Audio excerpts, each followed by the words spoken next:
Hey, I'm Sam Pressler. And I'm PJ Walsh. Welcome to In Stitches, the podcast that explores humanity and humor.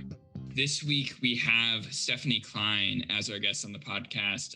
She is a Marine Corps veteran turned writer, humorist, comedian, and a good friend that I've come to know through my time with the Armed Services Arts Partnership, or ASAP. She was a very active member of the community. I consider her one of the closest people I met through that program. And in this interview, I learned more about her life, her experience than I had in the last 5 years of knowing her. Sam, this is what In Stitches is about, because I know of Stephanie, and we, in passing, never really got to sit down and have a conversation. This conversation, her arc, her story, her courage. I mean, I get caught up so much throughout this conversation. It's beautiful in its courage and where she is now, the journey. Mm-hmm. And I don't think we need to say too much more about it. So without further ado, take a listen to Stephanie Kline on In Stitches. All right. Stephanie Kline, welcome to In Stitches. Thank you, Sam. Thank you, PJ. I'm really excited to be here. Thanks for having me. Awesome. All right, and we're done. Oh, that was the best one yet. Yeah, we didn't get warmed up with Dave asking us about our day. Usually he runs through our entire day, and we have to make all these things up. And we're coming in cold. I'm sorry. We apologize. Well, we didn't get to talk about our day. This is our first episode, PJ, where we have PJ Walsh and a winner of the PJ Walsh Award for service and other nice things. Yes. Yeah. I mean, look, one day you're going to maybe get an Emmy or an Oscar, but that's only a few. Your award is the one that's going in the center of the mantle. The keystone of all of my awards. It doesn't have my face on it, right? You didn't get it. I think Eisman sent me a picture. No.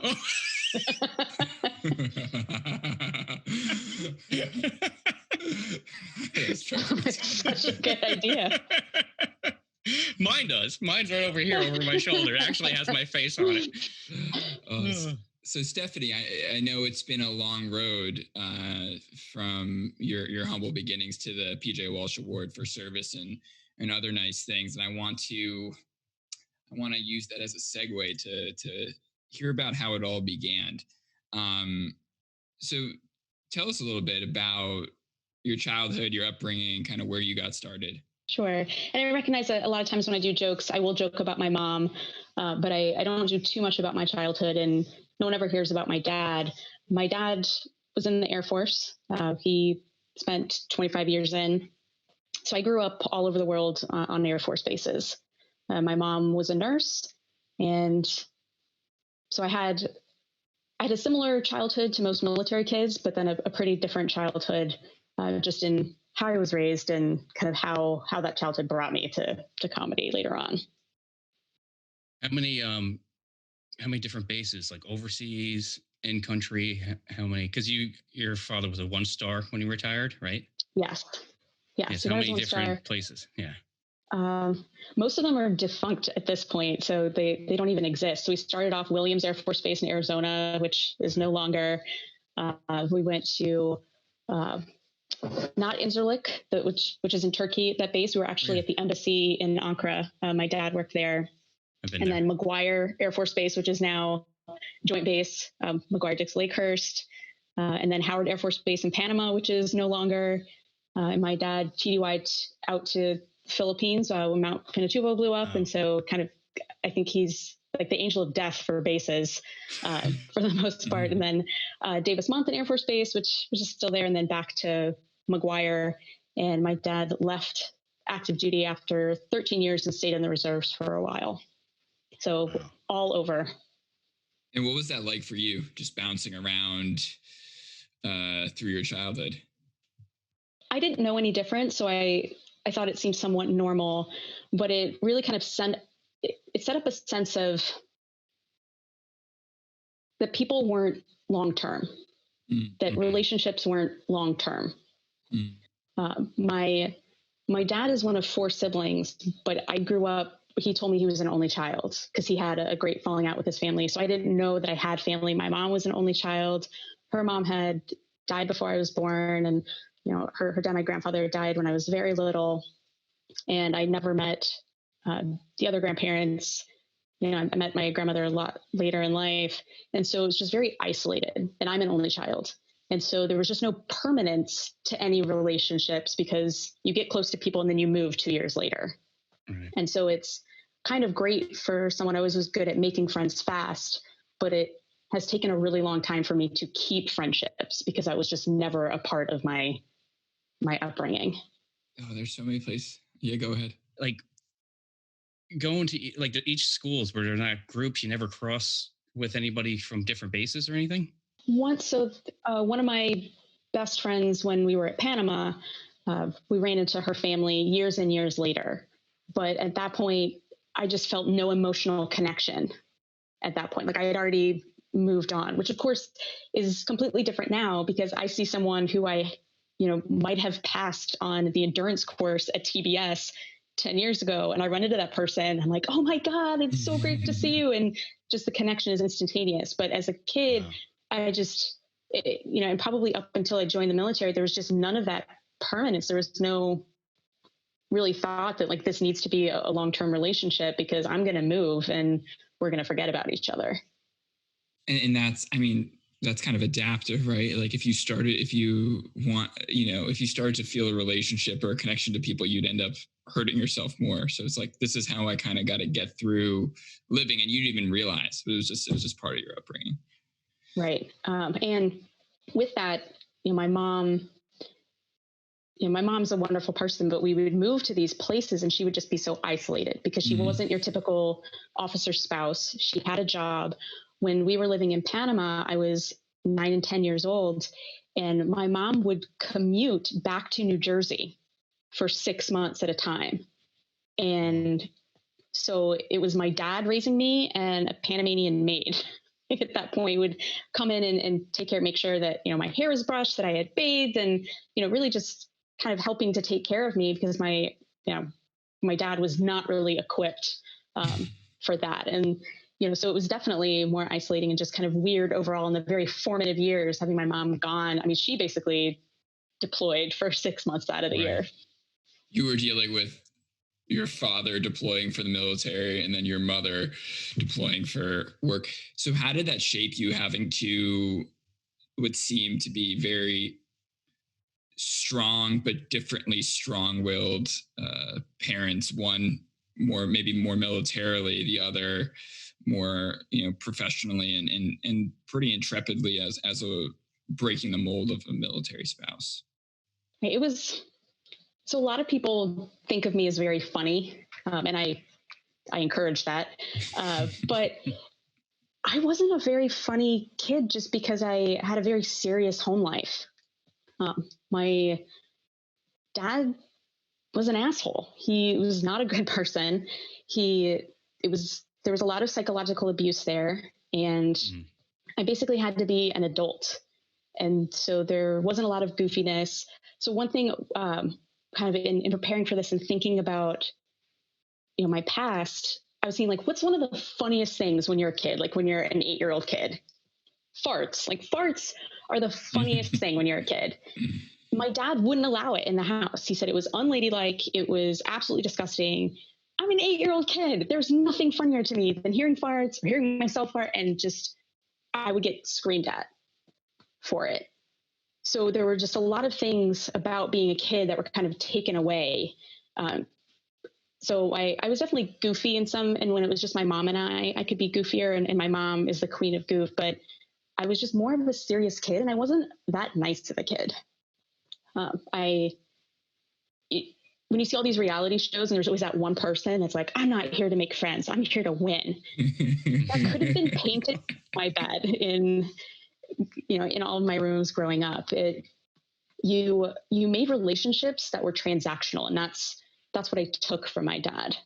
And so it's, kind of, that's not really a great place to be. And it's not necessarily funny or fun. Well, and it makes sense with your mom gone, all the moving around, and your dad. Like, I mean, for you to put walls up there, it makes all the sense in the world. It's almost survival in a way.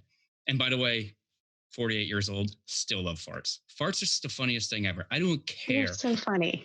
A lady farted in Kroger walking down the down. She just let one out. I was like on the ground, dying laughing. People thought there was something wrong with me. The lady farted. I rode my bike around a lake near me this afternoon, and I farted the entire time. Yeah, it was so free too. Yeah, it's just like it's just funny, and you can't help but laugh. Like, even if you're by yourself, you can't help but laugh. It's just funny. Like, every comedian, every comedian gets back to it. Like, they're like it's easy in the beginning, and then like, oh, farts are hacky into set, and then they always get back to it. They always find their way back to a fart joke. Yeah, I always think that the comics that have kids, they're always cheating because it's always easy to go to your kids' farts. I'm like, no. Right. Make fun of your own. Or a good adult one. But yeah, so it's those small things where I'm like, man, I really got robbed of so much in a childhood, not being able to make fun of it. And so like, for me, that's really interesting because you're talking about the transactional nature of your relationships, of how like you have this selfishness. And I know you as, this service oriented, funny person. Right. And so, before we get to the funny person part, why did you join the Marine Corps? Like, presumably there was a sense of service involved. I'm interested in hearing how that kind of came about. So I definitely pushed against it. I saw the military as this organization that protected someone who was hurting my mother. So I had a lot of anger towards the military. Because my dad could just come in, make a mess, cause chaos, and then just leave. And I wanted nothing to do with the military. So I pushed against going to the academy. I pushed against ROTC. And then, as most horrible stories start, I started dating a Marine when I was in grad school, and I changed my focus of study to military-based sustainability on training ranges, and worked at the Pentagon for a few years. And I was one of the experts on how we look at training ranges and how we protect them, and how we make sure that we're not becoming susceptible to too many regulations, but how we're being good stewards. And I realized that in all of my presentations and talking to Congress people or local officials, I would have to talk about the warfighter. And I just realized that there was a credibility issue there, that I didn't have that widget. So it wasn't necessarily a huge sense of service. That I grew up thinking a sense of service and community service was something that you put on your resume so that you could get into a good college. Mm-hmm. I wasn't raised with the sense of you do good things to help people because you're a good person and that's what you should do. It's you can't get into Harvard unless you have that on your resume. You can't do these things unless you have that stuff on your resume. It was white space filler.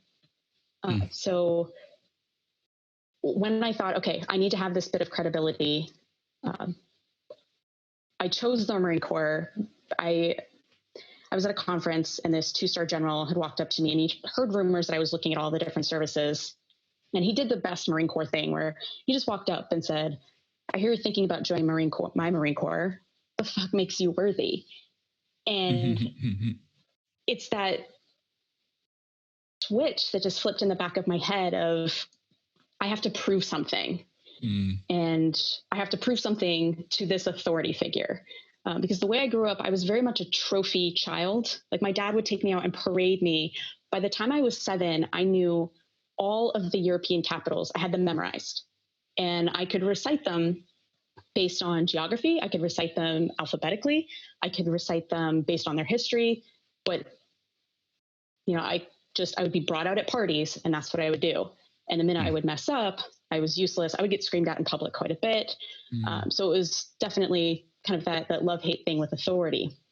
So here's my opportunity to show someone up. So I joined the Marine Corps. I went in, I was 27. I was one of the older candidates at OCS, not the oldest, but I was definitely older. And I think it was the best thing for me. I don't think anything in the world would have been able to knock me down the amount of pegs that I needed to be knocked down. I would say I wasn't a bad person. I wasn't an evil person. I just didn't care about anyone that didn't help me get to something else, which is kind of sad and lonely. I have friends from that time, and my family. I think they'd also be willing to say, like, I just wasn't a great human being, which is sad to reflect on.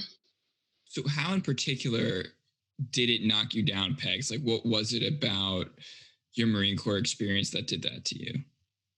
No one cared where I came from. No one cared about my experiences. So I've been really fortunate. I will say I've gotten to do a lot of great things in my life. I was able to visit all 7 continents before I turned 21. I've had a lot of really good jobs and internships. No one cared. This 25-year-old sergeant who was covered in tattoos, who's on his 3rd deployment, coming back, stuck at the officer candidate school, didn't care about any of that, and would just look me in the eyes and tell me that based on what he sees, I was going to get people killed. And it was such an equalizer. No one cared how smart I was. No one cared that I came in with a master's degree. No one cared who my dad was. No one cared who my boss was when I was at the Pentagon and came over there. And I was so terrible at being a candidate. I tried hard, but I thought there were other things that could let me skate.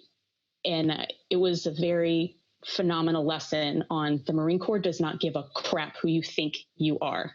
The only opinion that matters is that drill instructor, that sergeant instructor that is screaming in your face and telling you that you're no better than the shit that's stuck on the bottom of his boot. And I needed that. I mean, it fundamentally altered how I saw myself in relation to everybody else and my place in the world. And I don't know what else could have done that for me. Wow. Okay. So you make it through OCS, you're in the Marines. Like, what was that experience like for you? What was your role in the Marine Corps? Can you kind of just tell me a little about what that Marine Corps experience was like? Sure. So I was an adjutant. I was a good Marine. I will say I've been a much better Marine since I've been out of the Marine Corps. But I was a good Marine. I was an adjutant. I got injured somewhat early on, but I was able to do cool things. As a 2nd lieutenant, I got picked to do a detail where I was an aide to a general, which is pretty rare. And it was very humbling. I got treated like crap by everyone. I got treated like crap by all the officers, and I got treated like crap by all the enlisted because, they'd all been promoted and I hadn't. It was just one of those, everyone was against me, which sucked, but it was a good lesson. And then my last billet, I went down to North Carolina. I was down at Camp Lejeune, and I worked on more sustainable ranges initiatives, working with foresters and farmers. And it was a great job, but it wasn't what I wanted for myself in the Marine Corps. I never got my combat deployment. I never got all the experiences that I have been led to believe and led myself to believe that made me a real Marine. So that's always been an incomplete for me. I've always had an inferiority complex since I left the Marine Corps because of that. So say a little more about that. Like, what is it about being, for you, what is it about being a Marine that didn't get to deploy that's challenging? So in that time, especially when I came in, 2008 with the surge, they were sending people on their 7th and 8th deployments. And who joins the Marine Corps in a time of war to sit in the rear? Nobody does. There's a definite hierarchy in the Marine Corps, just like with any other place of, the true Marines, the real badasses, the infantry guys and now gals who are going down range and they get their combat deployments. And I did paperwork and I met with economic councils. I did a damn good job. I did a lot of good work for the Marine Corps, but it's not what I wanted. It's not what I wanted for myself. I certainly didn't want to be injured. And I wasn't getting the help to get fixed. A lot of times I wasn't believed. I just wanted to be whole. So that for Marines, you shoot, move, and communicate. I've never had a problem communicating. I'm a fucking great shot. moving was really hard because my body was broken. And that's a really hard thing to come to grips with, especially early on in your career, when you realize I have everything going. I have every privilege possible in the world. And I can't be a Marine, a freaking jarhead like this. It was so jarring from what I was brought up to believe of how much better I was. You know, I was raised that I was just better than everybody. I didn't necessarily believe it, but I acted like it. So the Marine Corps, it was just so heartbreaking for me that the one thing that I actually wanted, I never really wanted anything in life because I was very lucky that shit was just handed to me. You know, I didn't really have to ask for a lot of stuff. I never got in trouble. I worked hard, but I didn't work that hard. The one thing that I wanted more than anything, and I couldn't have it. And that sucked. At this point, did you, because now that you're in the Marine Corps, like you went in there for selfish reasons, did you want it because of everybody else? Did you make that, so did you want to be there?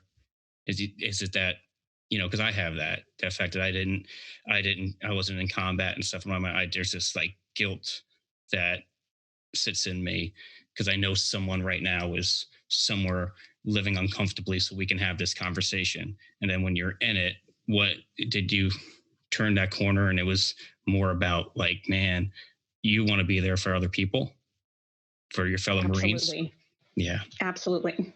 Yeah. You know, I saw my friends heading out for their first deployments and I couldn't be there for them. Yeah. You know, I couldn't, you know, not that I was going to relieve someone in infantry, but I couldn't relieve someone to go home. They had to go on another deployment because I couldn't do it.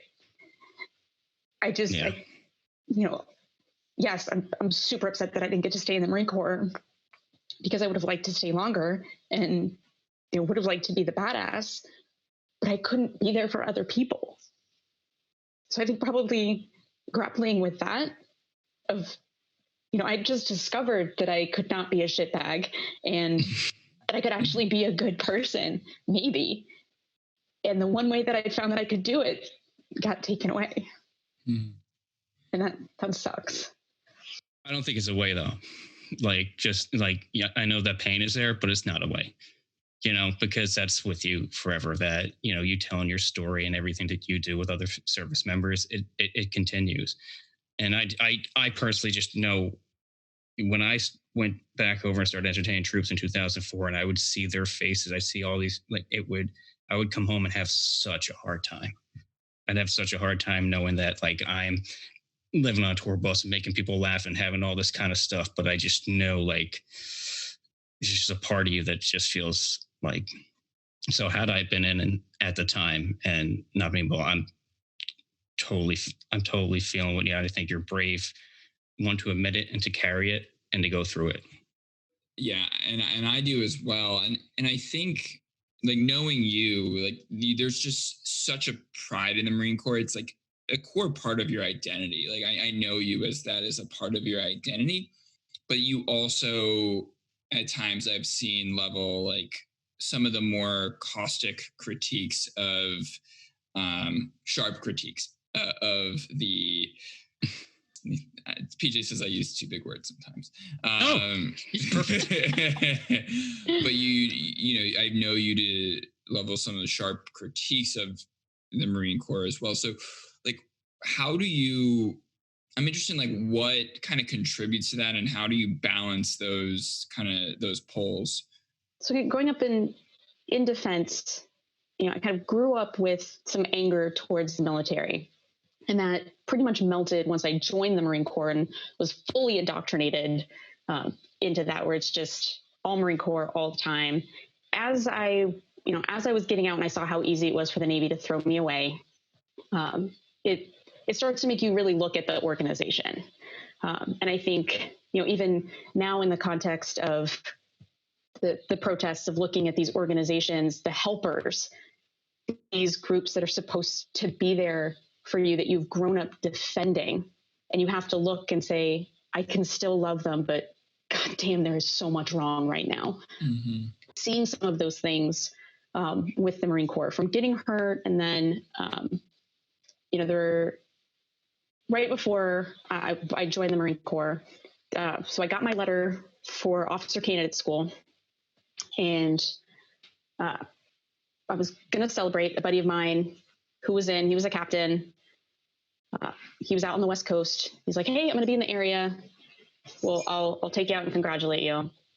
And folks who are in the service, they're going to hear this and their eyebrows are definitely going to go up. But the plan is that we were going to go drink. He was a married captain. I had met his family, but he was staying in billeting on base. We were going to go drink. He had an extra bed, and that was the plan. And I know people that are in the service, their eyes are raised like, you can't do that. You shouldn't have done that. And I know that now. We both got pretty much blackout drunk, and I woke up with him on top of me, but I said no, and he stopped. And for me, that was it. And I think that's kind of a rare story with military sexual trauma, because I don't consider myself a victim or survivor of military sexual trauma. I woke up, I don't remember what happened, but I said no, and he stopped. Fast forward to a few years later, and I had just told him, like, look, if I bring this up, I'm not going to OCS and I don't get to be a Marine. So I'm going to forget that you exist. You forget that I exist. This piece of crap, 3 years later, confessed to 9 counts of adultery. And the Marine Corps, as what will happen in any type of criminal activity, is that the military will assign an investigating officer. And it's not necessarily, you don't have to be a military police for that. You just have to be in proximity to that person. And there's some other requirements, but I've been an investigating officer and I was an adjutant. So all he had to do was corroborate that these 9 women had sex with this Marine. And he calls me and I said, no, we didn't. We didn't have sex. And so he starts going down the line of like, well, he says you did. And I just told him the story just to get it over with, like, hey, we didn't. And as many people who are going to hear this are thinking, oh, legally that's assault. And that's what he heard. And so I had to spend so much time and effort trying to prove that it wasn't rape, that I wasn't a victim. And instead of the Marine Corps saying, okay, we believe you, we still need to go after him for the other 8 counts, they put it all on me that he wasn't going to get kicked out of the Marine Corps unless I said it was rape, unless I stepped forward and did the right thing. And to hear all of these stories of women and men who are never believed when they go forward and say that they have been assaulted or they have been raped, and then to have the Marine Corps tell me, we don't believe you that you weren't, and it's all on you. And just, again, that level of disappointment of, I have given you guys everything. I basically gave you a hip and a few vertebrae in my back. I've given everything to the Marine Corps, and you, not only do you not believe me, but you've put this whole burden that unless I'd come forward and act like a victim, that this guy's just going to walk free. And I don't think that they actually took him to a court martial. The prosecutor and I had some choice words, because he told me I was being a bad Marine by not saying that it was a rape, and that I wasn't doing my duty as a good Marine. I was out at the time, so I'd been out for a bit, and it just floored me, absolutely floored me, that the Marine Corps didn't care enough to fight for me to stay in, and didn't care enough to even just listen to me after I was out, and I owed them nothing. So I definitely have sharp critiques. I sat 2 rows behind General Neller during the Marines United hearings on the Hill. And once again, went through that heartbreak of seeing the man who was responsible to care for all of those women in his charge, and him just have no way of answering. He had nothing to say. And you could see in his face that he didn't even feel anything. And it was just heartbreaking. But I still love the Marine Corps. I love it. I will defend it. I will do everything to support it.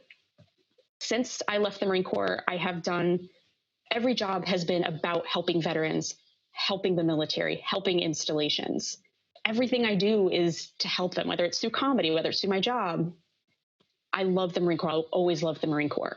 But you're right. I recognize some significant problems, and I am more than happy to level the criticism that it deserves, because we deserve a better organization. Thank you. I know that's not easy to share. So thank you for sharing that. There is this element though, and I think about it just a lot of, maybe I'm abstracting too much here, but it's like these institutions that shape us. They shape us they can shape us in positive ways, and they shape us in negative ways. And I always think it's like, there's these protests going on right now with the country. Like, this is a country that shapes us. Like, it shows that we still believe in it. The fact that we think it could be better, and the fact that we level those critiques. And so I understand that duality. I understand like holding both of those things together and feeling like they can do so much harm, but you feel that those institutions could do so much good. I know, PJ, I don't know, you've been in like, I'm sure your experiences are different, but like, how do you kind of deal with like being on both sides of that total institution? Well, right now I'm like, fuck those guys, honestly, because you're supposed to have your fellow service men and women's back, plain and simple. You come, you're telling the truth. That's what you're supposed to do. So, I don't even know who that, fuck them. So you're a much better person. You're a much better person. Fuck them. I don't care if they're all the way up at the top. I can give a shit. But I think the hard part about, I've often heard like military branches, the military is like a microcosm of the country. We love our country. Like, my parents immigrated here. This is, we've been to different countries. We're very fortunate to be in this country, but there's a lot of fucking problems, man. There's a lot of problems, and it's not, it's not great for everybody, so I know when I was in the military, when I got in, I wanted to serve because my parents immigrated here, and I thought I needed to give something back. I thought it would be something I needed to do. And then when I got in, a lot of great things happened. But distinctly for me, the thing that really bothered me was don't ask, don't tell. Because I had friends who were clearly gay, and they couldn't be truly who they were.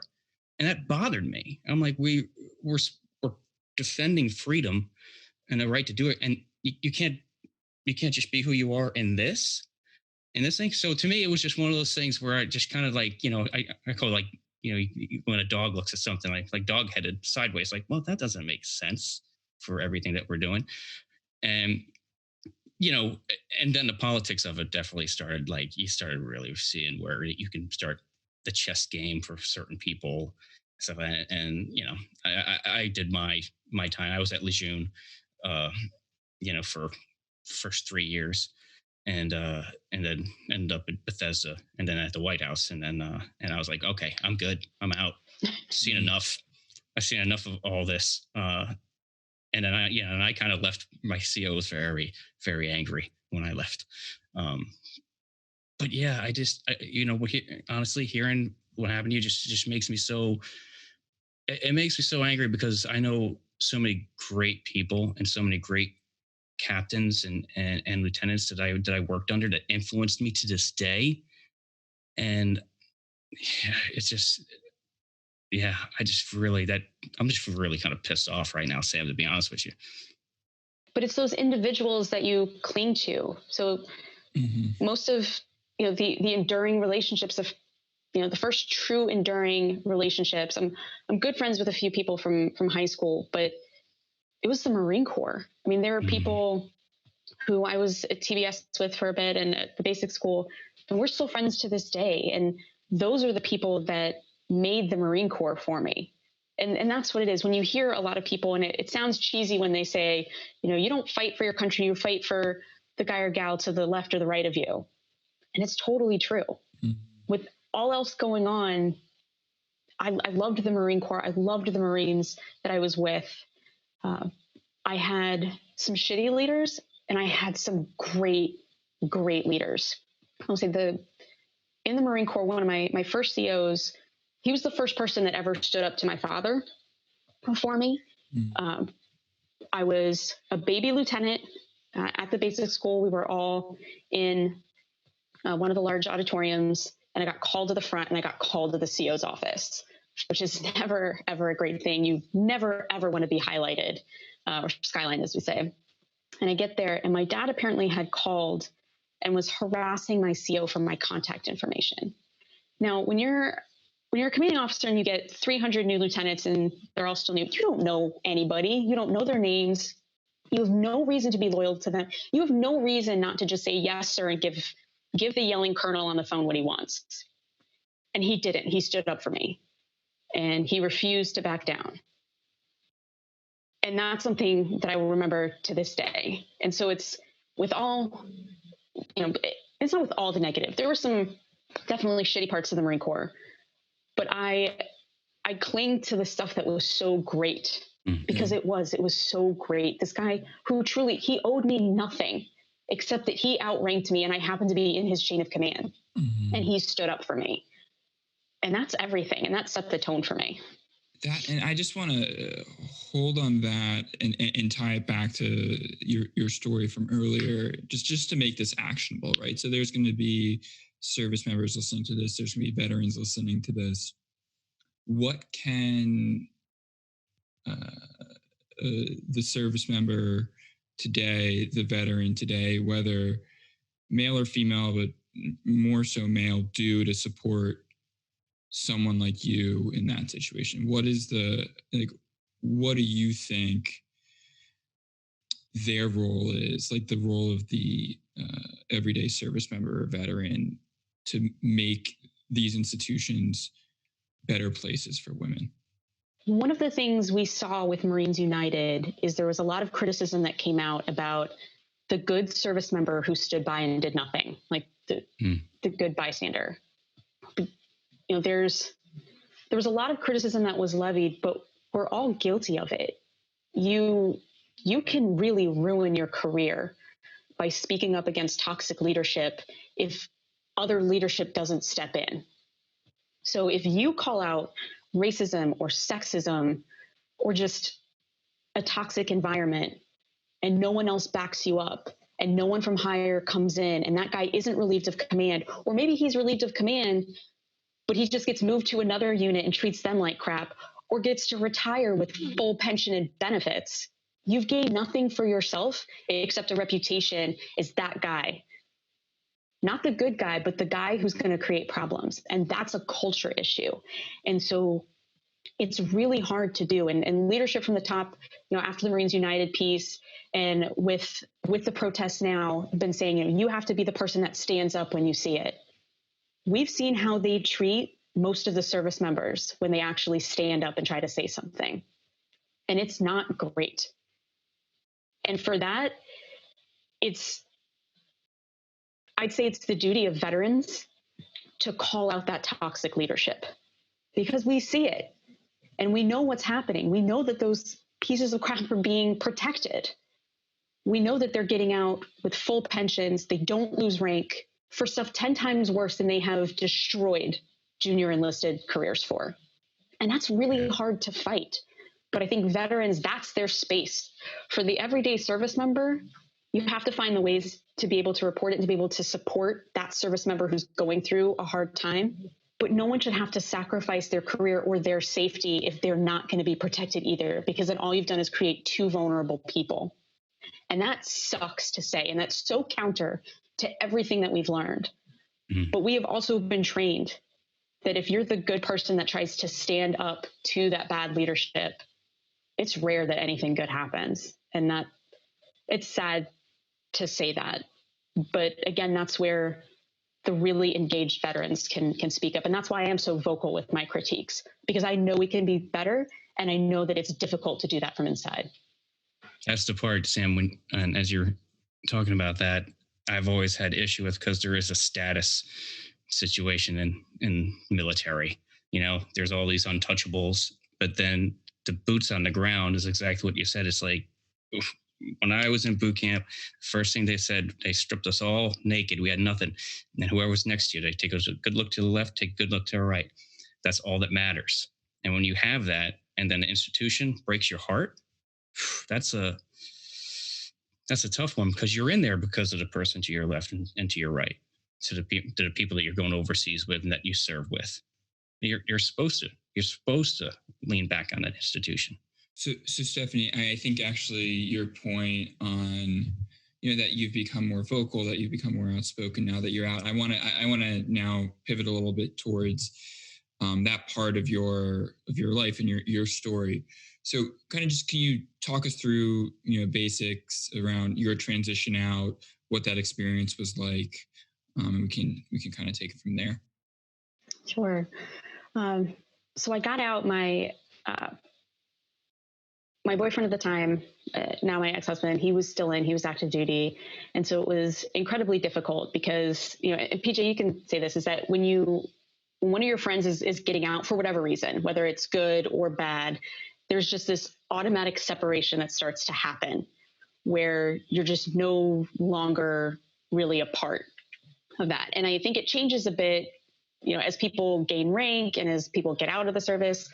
But there was just a definite rift, and it was mostly between my now ex-husband and I, because you don't want to bring them down and have them not enjoy the Marine Corps experience, but then you also don't want to share your good Marine Corps experience and bring the other person down who's getting out. And my issue, I had an injured hip. It would have been a pretty easy fix to just fix the hip, get me back in, and the Navy decided that they were not interested in that. So it's kind of, okay, well, what do you do when the only thing that you wanted kind of kicks you to the curb? So I took a crappy job. At first, I was working with this organization that would take transitioning service members and link them with corporate jobs, which seemed fine, but I'm a terrible salesperson. I'm so bad at it. And I refused to sell against the military. Like, we were trying to talk people out of leaving the military, and there's a guy who has 12 years, who's just given like a choice assignment if he stays in, he doesn't want to move again, but he's, a major at that point. And you're like, just stay in, man. Like, it doesn't get that much better coming out. Like, you only have 8 years left. Just stay in there. Don't listen to the hype. This is a good path. 12 years, just stay in. And, I just couldn't sell against the military, even while I was going through the transition and kind of feeling completely cut off from everybody. I couldn't do it. I refused to sell against the military. So I went back into the environmental field.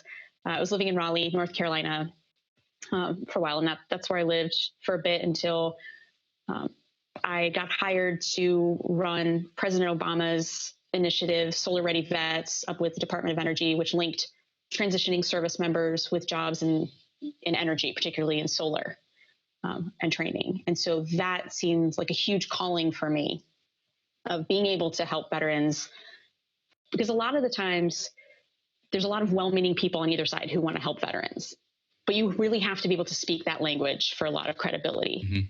And that was something finally that I had. That's the one thing that I was looking for when I joined the military, which was that credibility in what I was talking about. And I had it, and I decided to use it for good. I had fundamentally changed. Money wasn't that important to me. I wanted to do something where my soul felt as fulfilled as it did when I was in the Marine Corps, which it's been rare that has happened. And I will say, even with all this, if I had the opportunity, I would join the Marine Corps again in a heartbeat. No question. If they made me go through basic training, I would do it in a heartbeat, knowing what I know still. So when I came up to take that job at Department of Energy, my marriage kind of dissolved at that point. So I had moved up here. I was here for about 6 months. And then I saw some ads for some writing programs that were free to veterans. And I took a few creative writing classes, and I took a playwriting workshop. that was run by the Armed Services Arts Partnership. And my writing was very dark and angry and sad. It's something I still work on. There's this character that I've been working on, and he shows up in all of my writing. He shows up plays, short stories, and his name is Jake, and he's a corporal who had his leg blown off by an IED in combat. And that loss of his leg, my hip was injured. The loss of his leg just kind of symbolizes everything for me. And I write so much of what I do through this character. And it was just angry and disjointed. And I won't say it was bad because I'm a good writer. But it just wasn't very focused, and it was so angry and just sad. I have a sense of where you're going, but I'm interested. So what was it that was the catalyst for you to just say, hey, I saw this flyer and I want to join, I want to get engaged? I feel like that seems to be like a seminal moment when you went from just doing this job to actually I'm going to write, I'm going to learn, I'm going to engage with writing. So I've always had to do writing for work. And I think I did some creative writing when I was a kid, but I've never really written for myself. Again, I didn't have a lot of things that gave me a lot of passion at that point. So in North Carolina, we lived out in a more rural area. So I learned to can, I was learning to quilt and I still love quilting, but there wasn't a lot of things that brought me that much passion and joy.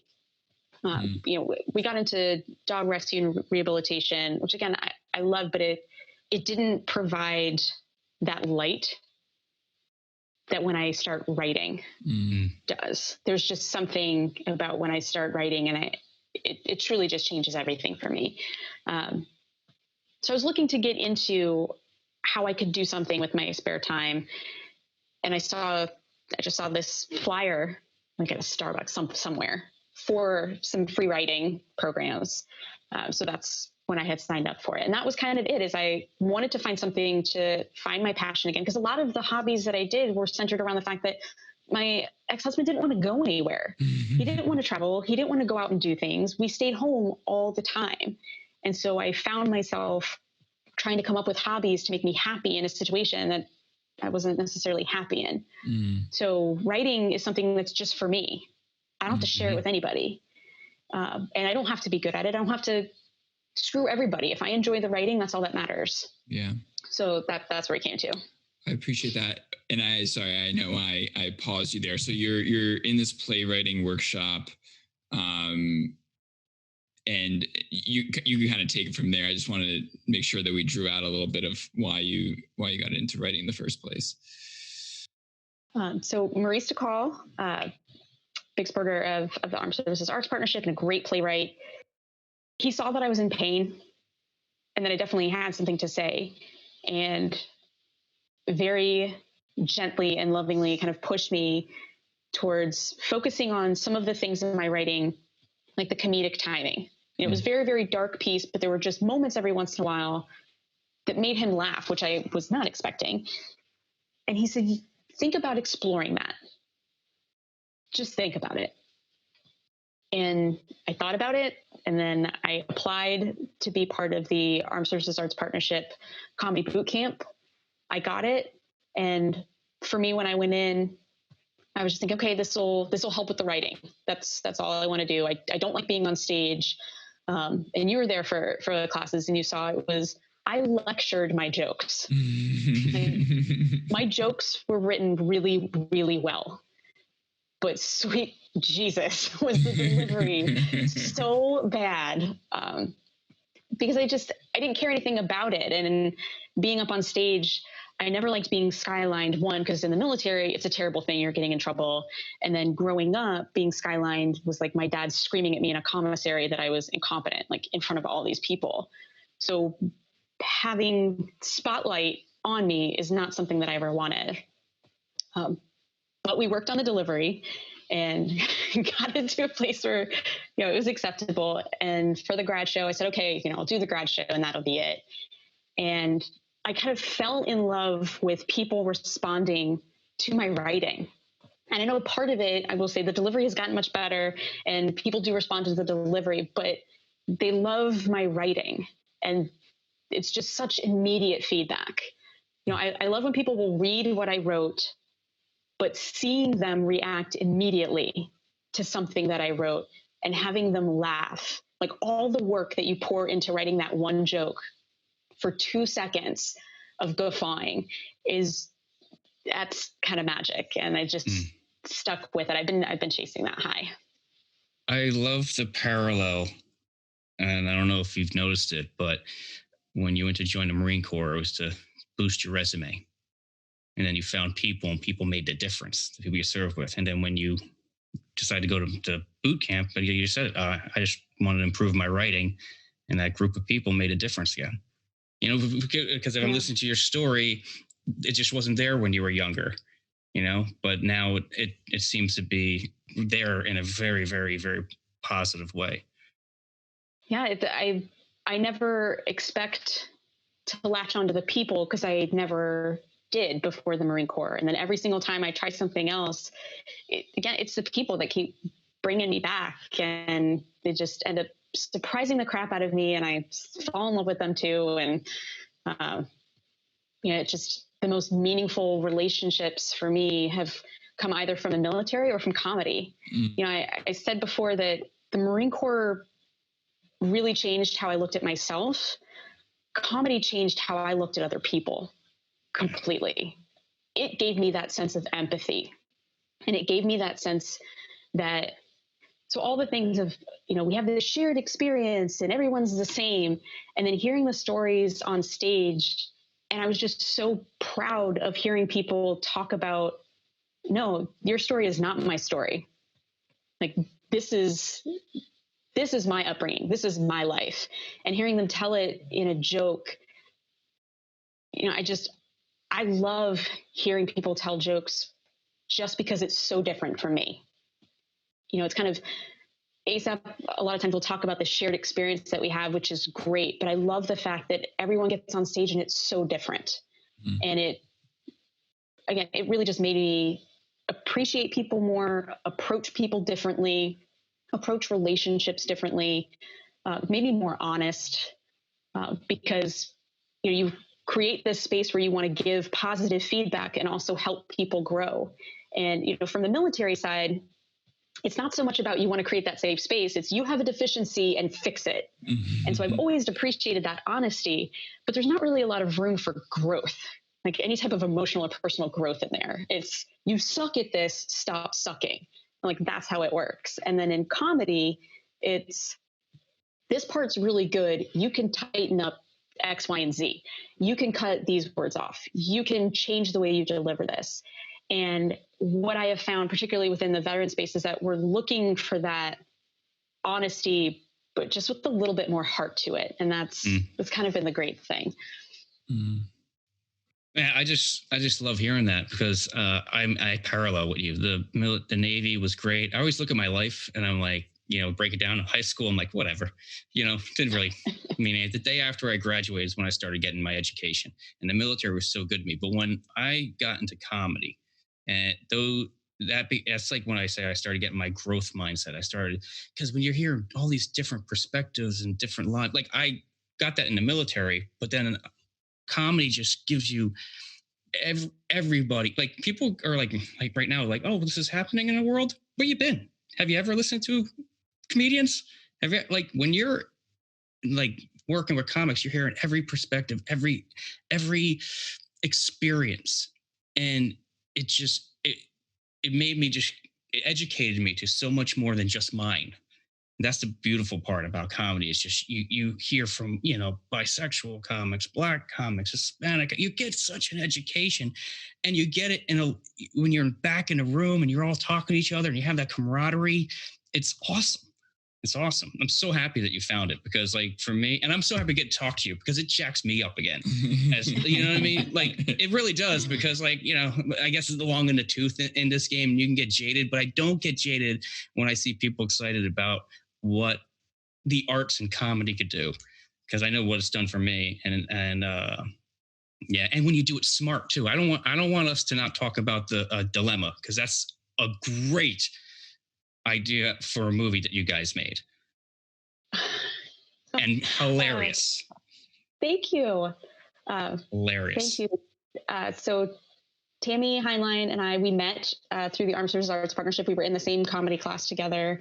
And I remember after the first class, we just walked up to each other and just knew it, like, we're going to be friends. This is going to happen. And she is an amazing, amazing writer. And we found pretty instantaneously this great groove between the two of us, that she has some of the zaniest, craziest ideas. And then I just help her execute it. So she'd written this sketch, The Dilemma, which just lovingly pokes fun at all of the men who make terrible decisions on behalf of women's healthcare. And she had me read it, and I said, I love it. She said, great, I want to make a movie and you're going to produce. And I was like, I don't know what that means. And she said, you're the only person that I would trust with this. She goes, you're just going to make it happen and make it happen. And we did the fundraising piece. There was so much I learned about film, about art, about caring for people and being a leader in something totally different on a dick movie. It just, but making sure that everyone felt seen and heard, and getting the wording right, getting the fundraising done. We got word there's a feminist niche streaming service like Netflix, but it's called Herflix, and we're going to be on there. That's so cool. We're going to be streaming, which is pretty awesome. We got to go to some film festivals. We were nominated for a few awards. So it was fantastic. I would definitely prefer to just write, but when Tammy gets an idea, there's just no stopping that train. I would follow her anywhere and do anything that she says creatively. It's so interesting because, like, now I'm flashing back a little bit to your process of making that film and having been involved as not directly involved, but through the ASAP community.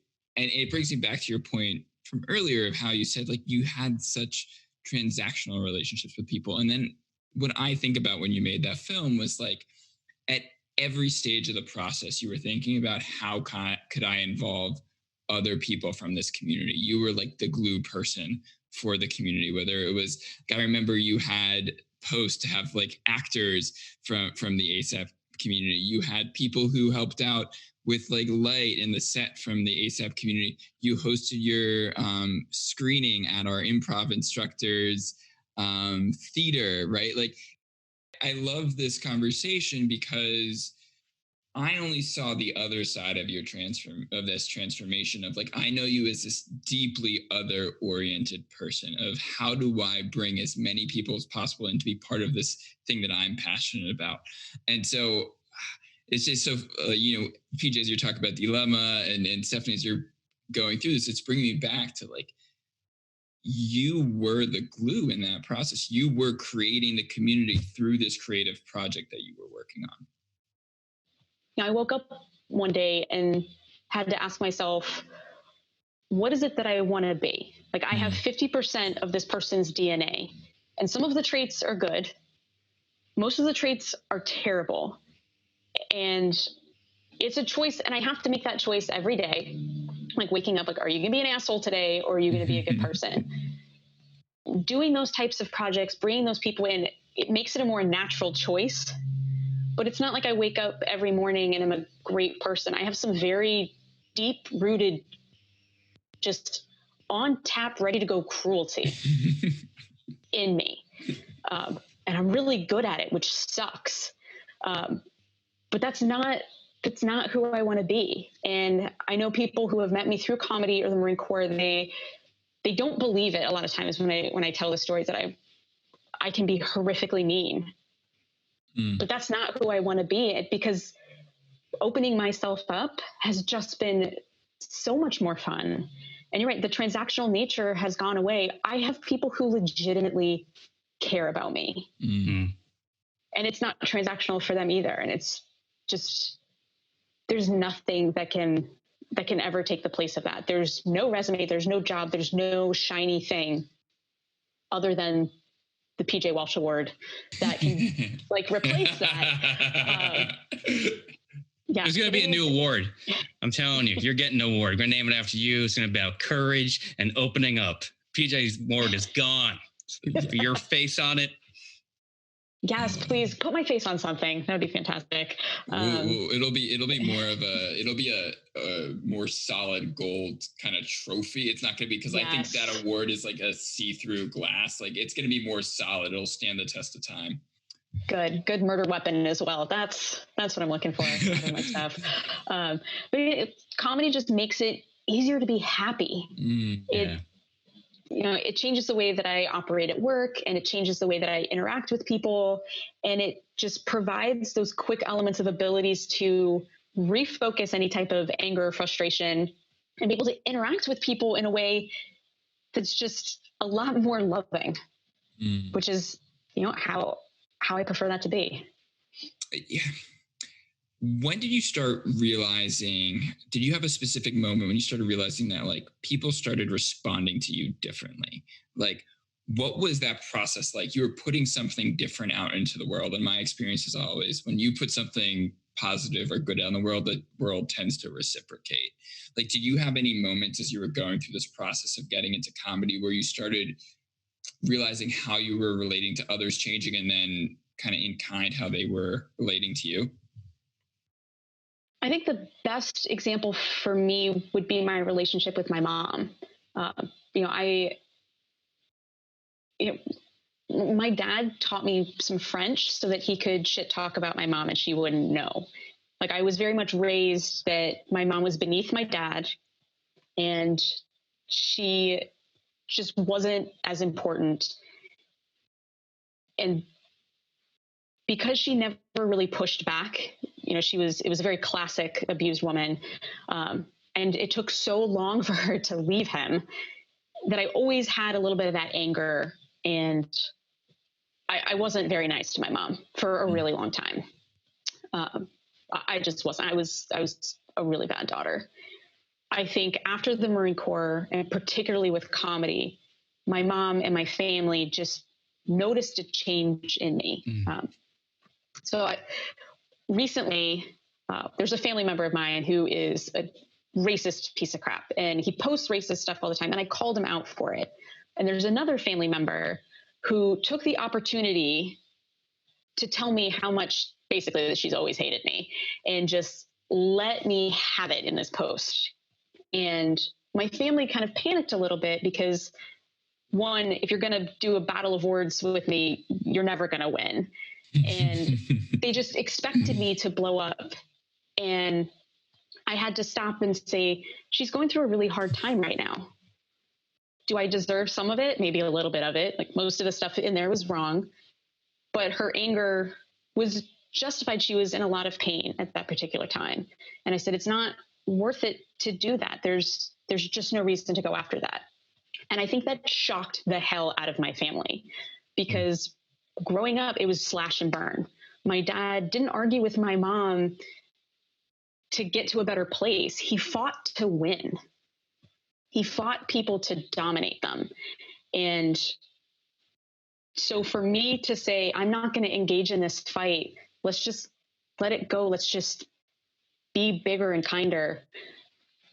I think 4 years ago, like before comedy, I don't know if I would have been at that place. And so I think my family was completely shocked. I'm a much better daughter. I'm kinder. I try to push my mom to be kinder to herself.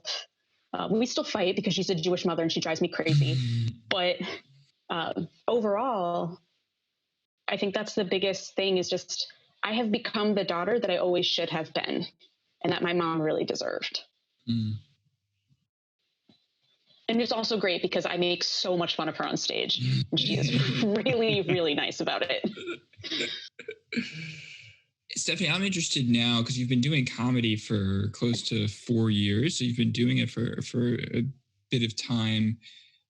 Have you found yourself returning to more serious writing? Like, how have you seen your kind of creative evolution, starting with writing, getting, serious writing, playwriting, getting more into comedy? Like, where are you now as you kind of think about your different outlets from like from more of the comic and the humorous to more serious and maybe the tragic? For solid, I'd say 2.5 years, I was pretty much doing just funny. I started writing for the Duffel blog. I was doing stand-up. And so it was all about chasing the laugh for a long time. And I kind of got away from the stuff that I really loved. I love comedy. I love writing jokes, but it's a little bit of the more serious stuff that is a little bit more fulfilling for the soul on it. So I like to have all of it, but it's hard to go from writing a joke about dating military guys to then like this horrible loss that I've suffered at the hands of the military. So I have to kind of go in stages. I took storytelling last year, one of the Armed Services Arts Partnership classes, because I wanted to get back to the ability to write without chasing a punchline. Because at some point it gets really difficult to do that, whether you're writing 300 words of satire, or you're trying to write for a set. There's just this rhythm that you get into where you're like, oh my God, it's been 4 lines. Where's the joke?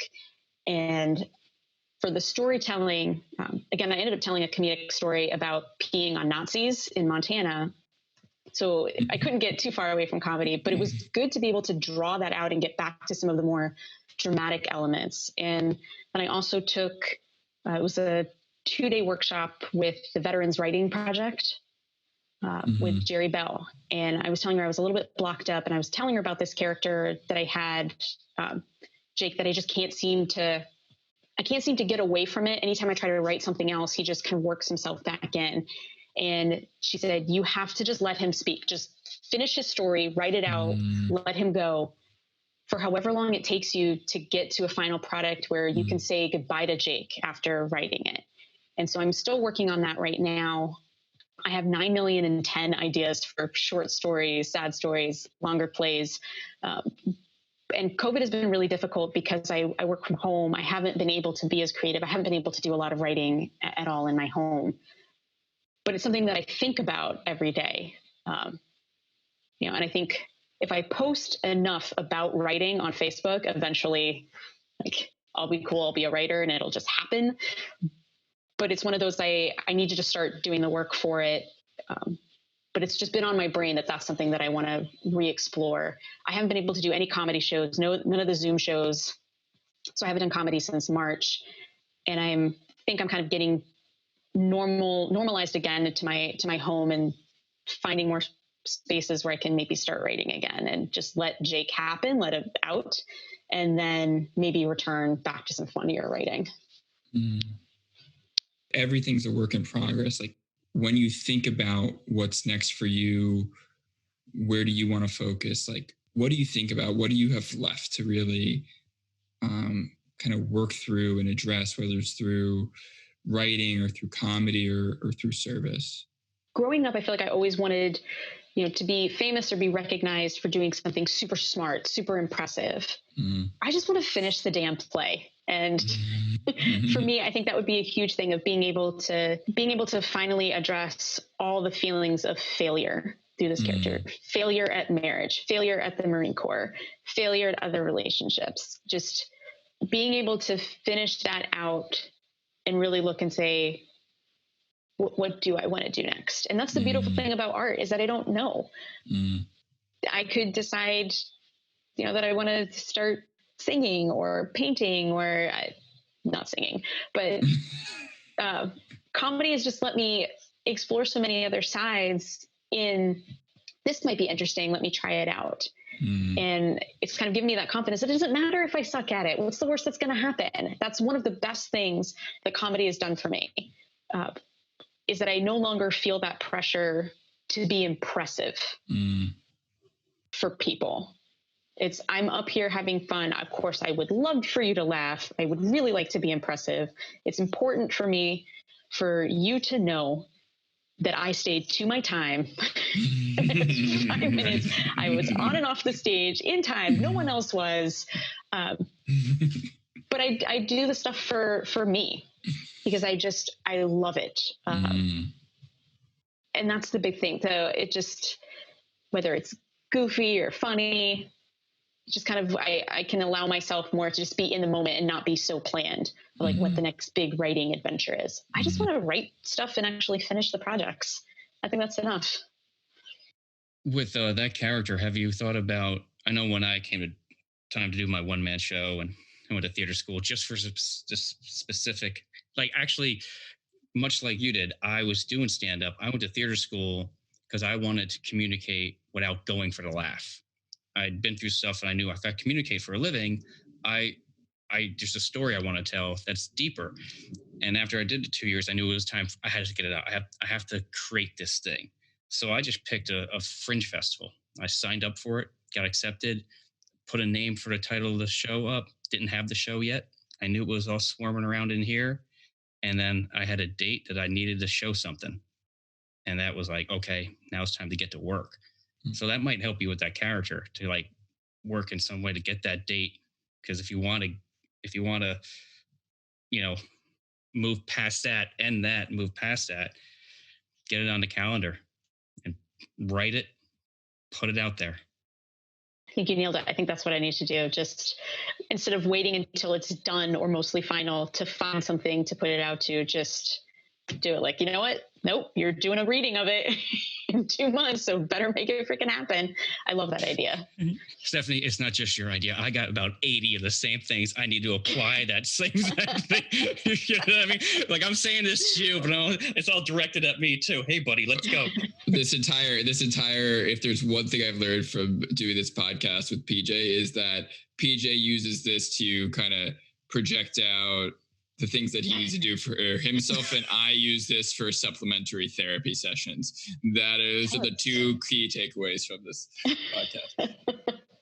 Well, I hope you got something from like my messed up. Wait, it's the humanity and humor, Sam. So, you know, you're the humanity and I'm the humor. Where am I the humanity? We switch back and forth. Okay. Well, I think we got through a good bit. I'm gonna recenter myself now. So Stephanie, you just said how when you were younger, you thought you wanted to be remembered for like accomplishing something major, for being famous for something. Now that you've kind of gone through the Marine Corps, have had this fundamentally reshaping of yourself, now exploring the tragic parts of your life through the arts, the humorous parts of your life through the arts. Like, as you think about it, like, how do you want to be remembered now? As a helper, I would say. So when Brian called me up to the stage at the Performance with a Purpose show to present me with a surprise PJ Walsh Award for service and other nice things, I was so moved. And I think after hearing this story, I think you can, really sense like why that would be such a shock to me. And it was just one of the greatest things I'd gotten. Because other people recognized that I had truly changed as a person. And it's that person that I want to be remembered for. That I don't have to be the best. I don't have to be famous. I would prefer not. I want to be that good person that in hard times or in good, if people just want to run something by me and have a shoulder to lean on, that I'm one of the first people that they think of. I can't imagine anything better. And, that question, especially if I'm never going to have kids. So it's kind of that, like, what do you want your legacy to be? Because you're not going to pass it on to anybody. And I think that's it, to just, Mr. Rogers says, like, look for the helpers, like thinking that someone could look to me in whatever, existential, emotional, physical crisis, or even just to share something good with, just makes me so happy, the thought that someone might do that. And I don't think it could get better than that. It's amazing. And I know I look to you. I need you to edit a few papers for me in the next few days. Stephanie Kline, thank you so much that was amazing. Thank you so much for joining In Stitches. Thank you so much, PJ. Thank you so much, Sam. Stephanie, I need a drink. Maybe two. Stevie, what I wanted to tell you too is no matter when you wake up and no matter what, like I'll get up in the morning and I'll meditate. Sometimes I'll do a guided meditation, and this lady will say, water the flowers and not the weeds. And I'll go, not today. Not today.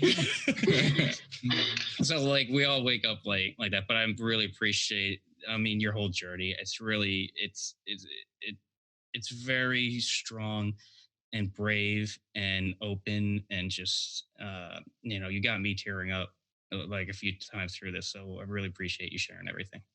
Yeah. Yes, Sam, that's $20 you owe me.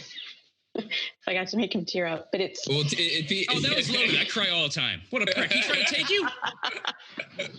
I'm a softie. I got married. I'm a freaking wuss. Especially because it's your namesake award. It just that means so much to me. Yeah, and to be clear, and Sam, you definitely know this. I'm not always the biggest sweetheart. I'm not. I can be difficult. I'm fucking terrified of you. But along with being kind, again, I didn't say that I wanted to be known as the nice person. I wanted to be known as the helper and the generous one. So I want to make sure that when my mom calls you and says, Sam, it's a whole lie, she's still not very nice. I just want to make sure to be clear that kind is not necessarily the same thing. It's at I'm the still end. Impatient. It's at the end of the day, right? When like push comes to shove, who are you calling? Who are you leaning on? Right. And I think that's like, I don't know. I think nice is kind of, if nice is your authentic self, great. But like nice is not the end. Nice may be part of the package. I appreciate it. I mean, like this, even like talking to you yesterday, is preparing for this. And then today, like, I feel like I knew you well. And like, this has just been, really humbling. So he called me up so stoked because he was learning so much about you just when you guys talked yesterday, and he was just like, man, it's going to be amazing. And it really was. This is the Emmy-winning award, the episode right here. Put us on the map. No. It's because I look to you two, and I trust the both of you. And that's a big thing too. It's not transactional. I genuinely trust and appreciate the both of you.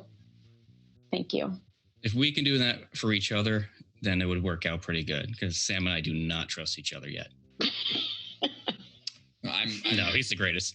But that's what keeps the podcast spicy. You know, I'm holding my breath every time PJ starts talking. I'm like, holy shit.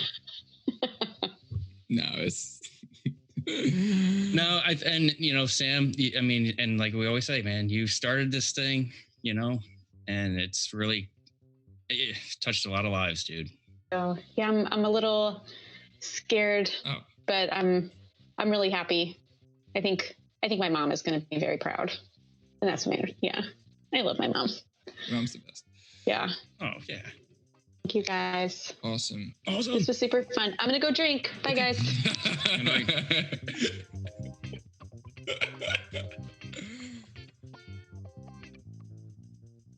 This has been In Stitches.